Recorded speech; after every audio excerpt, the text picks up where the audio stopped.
Les handicaps invisibles sont moins pris au sérieux. Je l'ai vécu récemment à la mission locale, j'ai demandé une prolongation de mon CEJ et on m'a dit non. Pourquoi? Parce que j'ai fait une demande d'AH. Visiblement, c'était pas un motif suffisant pour prolonger le CEJ. Et en fait, dans cette société, j'ai l'impression que soit t'as un handicap lourd, physique, en tout cas visible, et là on va te prendre au sérieux. Soit t'as rien, et dans ce cas-là, on va t'encenser, on va te pousser, te forcer toute la journée à trouver un travail quand t'es jeune à la mission locale. Je parle dans le cadre de la mission locale.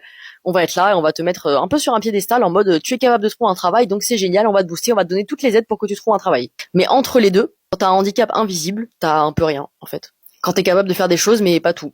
On te croit pas vraiment, on minimise, on doute, on te dit que ça va aller, que t'as l'air normal, que tu peux faire un effort. En fait, non. Et c'est justement ça le problème. C'est vraiment épuisant, je trouve, de devoir se justifier constamment parce que t'es en difficulté et que ça se voit pas. Évidemment, je fais pas une généralité non plus. Je sais que j'ai une conseillère spécialisée dans le handicap qui m'a beaucoup aidée et elle voulait prolonger mon CEJ. D'ailleurs, peut-être que ça va encore être faisable, je sais pas.